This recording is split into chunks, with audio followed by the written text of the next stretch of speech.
So, excited about this panel discussion. Are we ready for revenue impact? I think it's actually very appropriate that it comes after the previous two sessions. The session we just heard on Hyderabad raised at the beginning the fact of how many new GCCs have been started. And I think that's a testament to basically people have realized that work can be virtualized, teams can be virtualized, work is more mobile than what many people used to think. Before that, one of the things that we saw from Gunjan of Goldman was the amount of disruption that technology is going to introduce. And so, big picture, what's happening is there's going to be a lot of change that's going to impact commercial models, and much of that work and change can concentrate towards GCCs. So the question is, are GCCs ready to contribute to that revenue impact? What we'll cover in today's discussion is two broad things. First, we'll cover what type of revenue impact GCCs are already having, and then we'll shift into how are they doing that? What are the things that are enabling them to successfully do that? And we're going to try to make this using a lot of examples, make it practical, not philosophical, and super excited to get some of these things out for the audience. I think we'll have a lot of good learnings. So, Mamta, I'm going to actually start with you. Can you share a couple examples of revenue impact that you've seen in a GCC? Sure. Thank you, Eric. And I'll specifically talk about the HSBC GCCs. Digitizing at scale is one of HSBC's strategic priorities. And the GCCs are playing a very key role in actually driving the digital agenda for the bank. In terms of, I know we said we'll not be philosophical, so I'll pick a couple of specific examples. One is on the digital onboarding of customers and how we are ensuring that the conversion rate of potential customers to actual customers is happening at a fast pace. That's really getting new to bank customers into the organization. The second element, if you have to view it with the lens of customer retention, is how well and how efficiently are we servicing our customers. And a specific example is in the area of transaction disputes, especially at the onset of the pandemic when all the flights got cancelled, the hotels were cancelled. We saw a huge increase in our transaction dispute volumes. And how did we actually turn around what was a very distressful experience for our customers into a very satisfying experience in terms of customer retention, I think is the other value that the GCCs added tremendously. There's a lot of work that's happening in the analytics space for us, Eric, in HSBC GCC, especially in terms of how can we build a pipeline, for our commercial banking customers. How can we actually look at our retail customers and explore opportunities of upscale and also cross-selling of the customers. So a specific example I can actually talk about is an income estimation that we did for our retail customers, which actually increased our incremental revenue by a certain percentage. So that is where I think the GCCs have really started to play a part in thinking as a business and thinking how we can actually start adding to the top line and the revenue line and not just be a cost arbitrage efficient unit. Yeah, thanks, Mamta. And so I know Mamta focused a lot on BFSI and what's happening with some of the examples in HSBC. So I think I have the unique opportunity of having spoken and very closely working with a lot of GCCs, many of who are probably here in the room. So what I'm going to do is some of the examples that I would cite is probably not a banking example, but examples from other industries, right? And the whole conversation today is really about how do you focus on both sides of the P&L? I think in GCCs, over the decades, we've focused on one side of the P&L more than the other. To everything that we heard in the previous conversation between Gunjan, Debjani, and Manu, I think there is a clear opportunity for GCCs in the next couple of decades to focus on that side of the P&L that we might have ignored. And that probably is a silver lining. A few examples come to my mind. One is an example where that particular GCC, one of the activities that the GCC was really doing was receivables management and some analytics on receivables management, right? And that may sound very similar to a lot of work that happens in our environment. But what that turned into was revenue leakage opportunities, because that team suddenly realized that when they went through the whole contract life cycle, they realized that beyond receivables management, here's a lot of opportunity where we may not be actually charging some of our clients that we are actually supposed to be charging our clients, right? And that then resulted in a whole different set of conversation, a whole different set of context. So that's one example. The other example that I very recently came across is where within a GCC, they had actually built a model which was more internally in terms of how to do cash management services, how to do payment services, how to do liquidity management. Now that GCC actually had a domestic presence in India as well. And what they started doing is they took some of these models that they created, talked to their domestic counterparts, and actually converted it into a product. And they are now coming back, and don't be surprised if some of you get those calls over the next few months. They'll actually come to us and say, if we figured doing this in our GCC, we could do it for your GCCs as well. And here's another great example of what started with a very different purpose actually landed in terms of what's the opportunity, what's the product, what's the possibility. So let me just stop there and turn it back to you, Eric. Great examples. Thanks to both of you. So, interestingly, you touched on what I think is kind of the three areas where we tend to see revenue impact for revenue value. So one, and it's maybe the most natural, tends to be something that springs from analytics. The GCC is close to the work. They may see things that others don't. The second may be experience-oriented, often off the back of digital transformation, and I think the customer onboarding, some of those examples. And then in some cases also product, either creating new product, localizing, et cetera. But all of those can turn into revenue. Follow-up for you, Sudheesh. What evidence, either indirect or direct, is there that the rest of the organization recognized that value as revenue contributing? Yeah, and that's a great question. And in some of these examples, when I had that conversation with those GCC leaders, right, a couple of things came to mind. So one was they started getting more involved in the whole client life cycle as a result of some of this work that they had done, right? And that started becoming some of those metrics to say, you're now a part of a conversation on a client life cycle. You are now part of a conversation on a product life cycle, right? You are now part of a conversation on a revenue life cycle, which traditionally the GCCs would never have that seat at that table and be a part of those conversations. So that to me was a significant shift. The opportunity is to really build the right metrics around some of those and be more expressive. We heard about the narrative. I think it's very important that GCCs start building this into their narrative of value.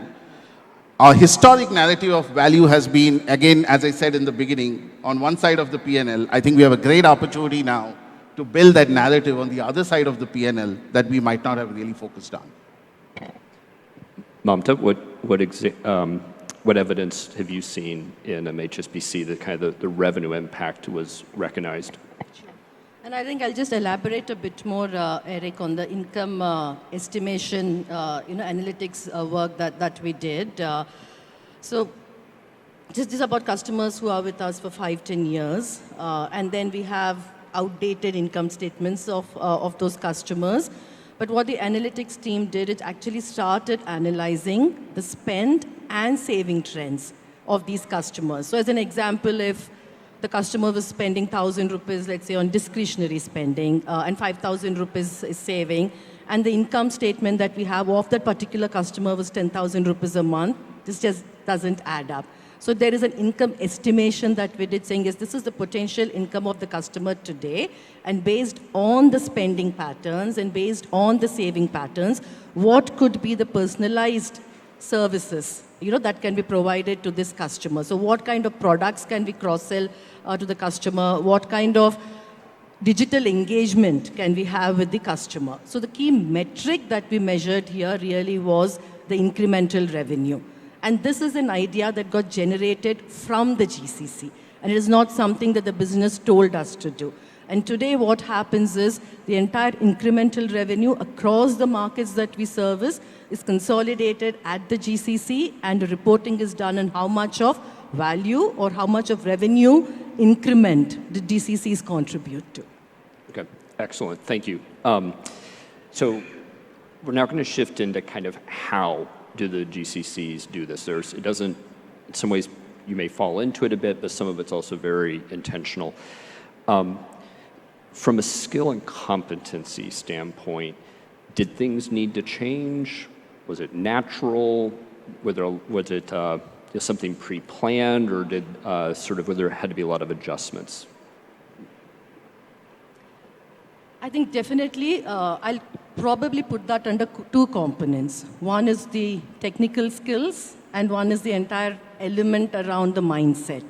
If I stick to the same example of the income estimation, we had to bring in some very technical interventions in terms of training the teams on Python, on cloud.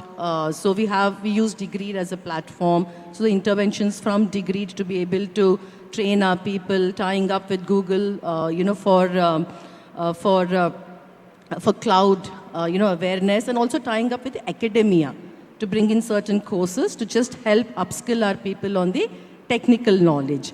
Yes, there was this entire other element of moving away from the widget of looking at it in silos, but actually saying, and to the point that Sudhish made, is what role can I play in adding revenue to the bank?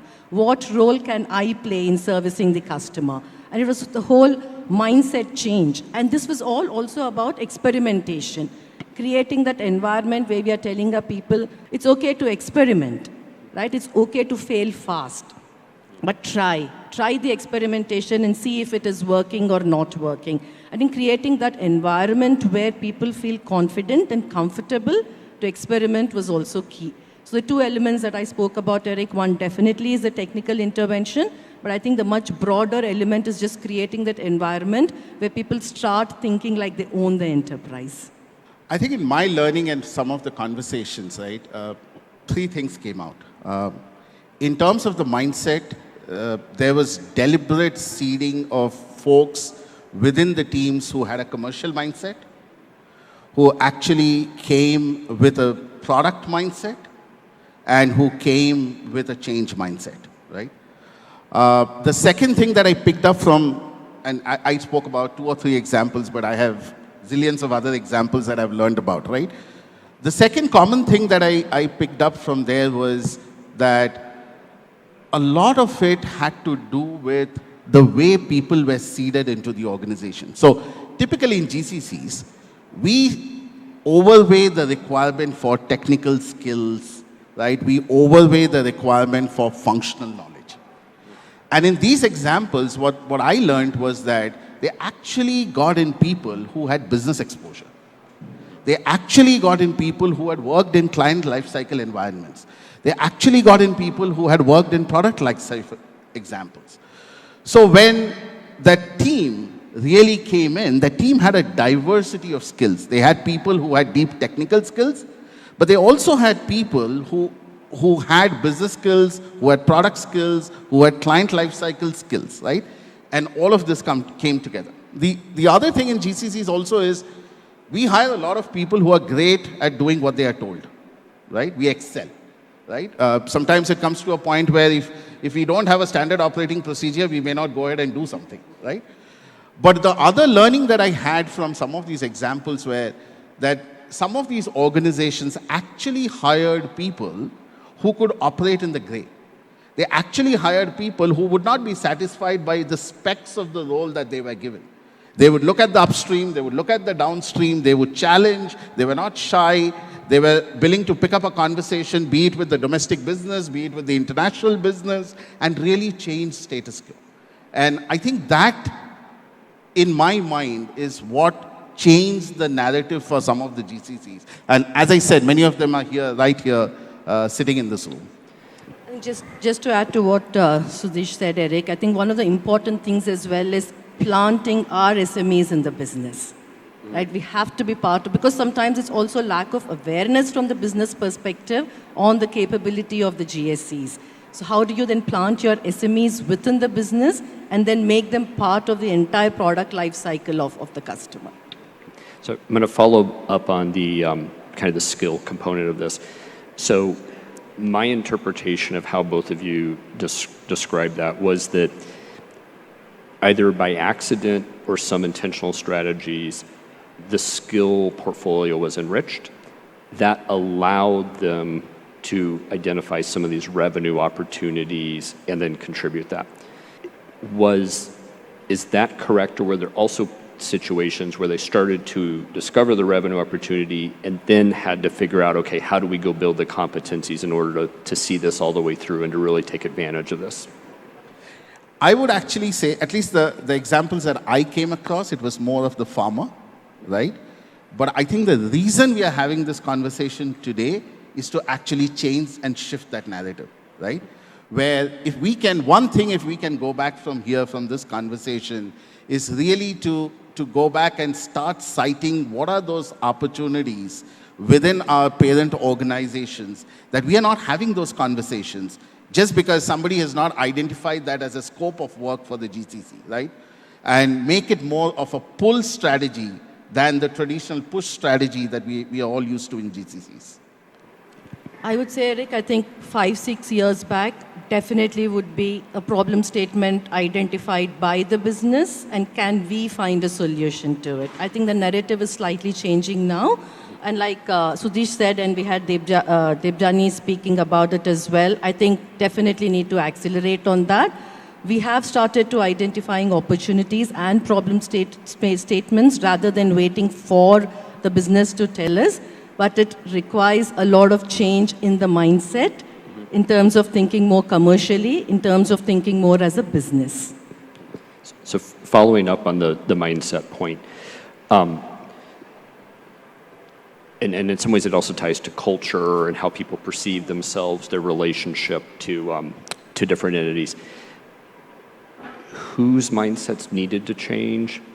What needed to change? You've already hinted at some of it.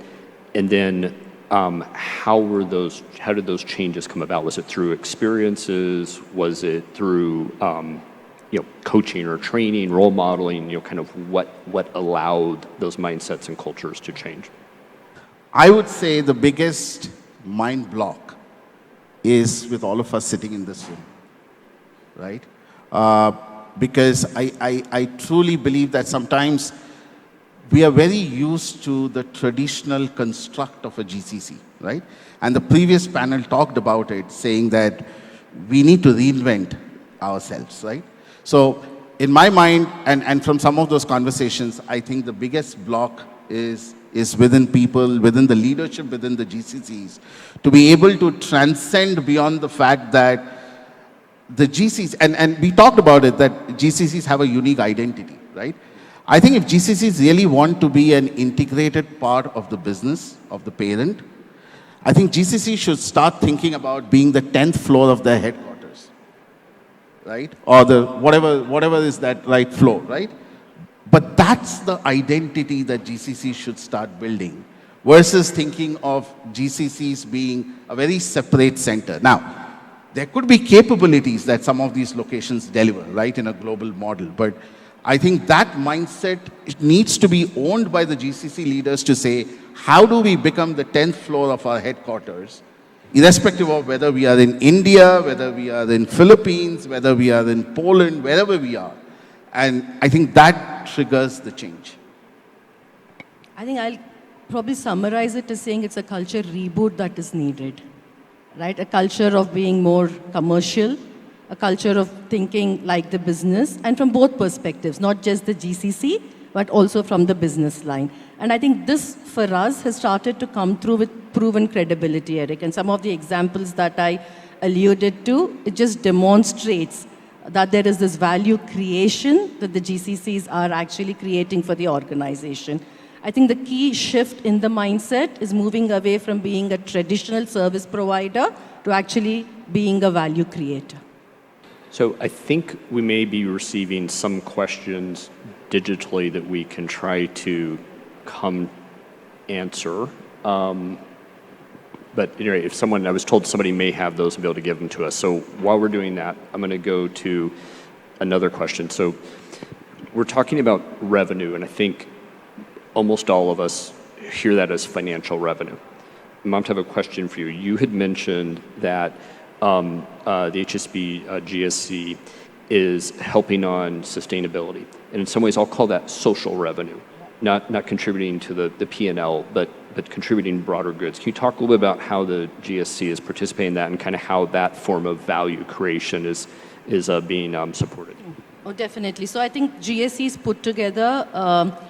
Eric, we have what we call as a net zero plan in line with what our CEO Noel Quinn has said in terms of HSBC's commitment to the planet, and the GSC is overall today for HSBC we almost form 25% of our group's headcount.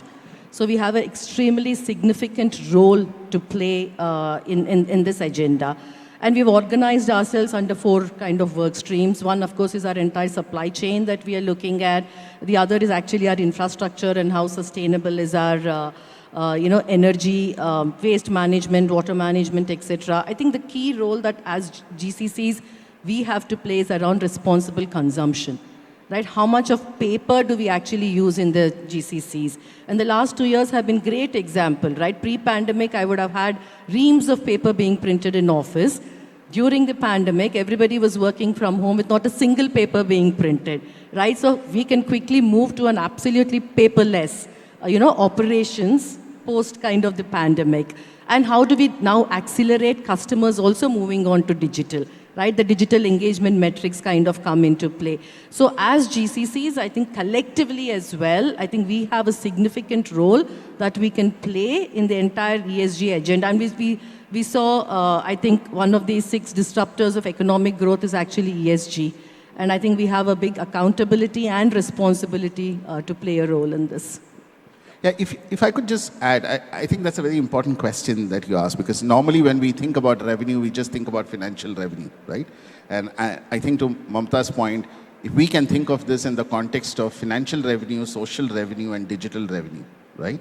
And when I say digital revenue, you could argue that digital revenue could also be financial revenue. But what I really mean in this example is coverage, breadth, reach. And those are all opportunities that the GCC can actually help the parent with. So we should think of it in that broader context versus just thinking of it in terms of the financial revenue. I use the P&L to instigate that thought, but my intent was not just to focus on financial revenue. Important point. Okay, so let's move to wrap up. I'm going to, let's try to help the audience here. What should they be taking away? So from each of you, what is the one takeaway that you would suggest people take from what we've covered today? My one takeaway would be don't hire for what you need to do today, hire for where you want to be tomorrow. Because in the examples that I've learned, only when you have diversity of capabilities, diversity of thought process is when we will make this change. I think for me it is moving away from being a service provider to thinking like a value creator, and aspects around your service delivery model, right? Don't think about delivering high quality service on a day-to-day basis, but just think about how you can actually drive commercial imperatives, business imperatives, for your parent organization. And let's think about our operating model itself, right? We talk ourselves as an extended arm of the enterprise. But why can't we be the enterprise? Why can't we become the functional owners and take accountability, right, for business results? Innovation today is still largely for efficiency. Again, thinking about innovation as driving business imperatives.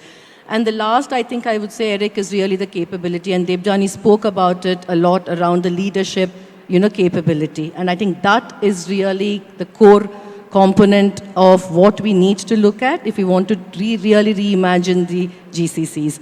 But to summarize, stop thinking like a service provider, think as a value creator. That just reminds me, there's a term that I'm sure everybody will be very familiar with, follow the sun, right? I think it's time for GCCs to believe that they can be the sun. And I think that's the difference, and that's the opportunity for the next couple of decades. Literally an out-of-the-world idea. So, okay. I was going to add a third thing, but we're out of time. So, and you actually, Satish, you stole mine, which was diversity of thought. So with this, we'll wrap up and look forward to, if people would like to discuss more of this with us over lunch or this afternoon, please track us down. And thanks for your time.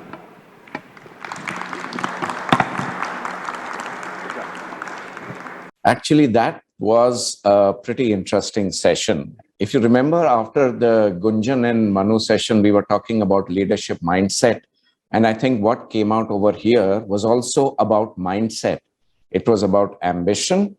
It was about being clear on what we want to do. And it was about hiring a set of skills if we have the revenue ambition. Sudhika, what do you think? Somehow all the conversations, when I weaved it in my head in terms of analogy, brought back the ones that I have with my teenager who's about 15. And, the rebellious face saying, I can do this, right? You don't know that I am able to do this is exactly what was ringing in my head.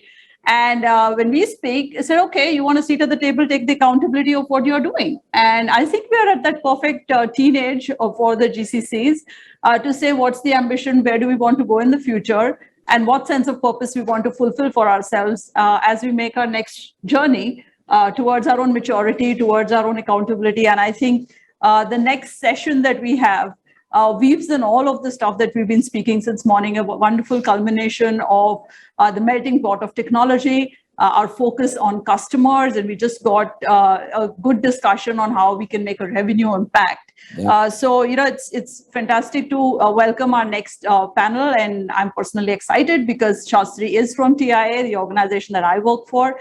We asked him to come here and he immediately agreed. So we're great to move to the next session, I think, Puneet, bringing this all together. I think so. Let's move to the next session.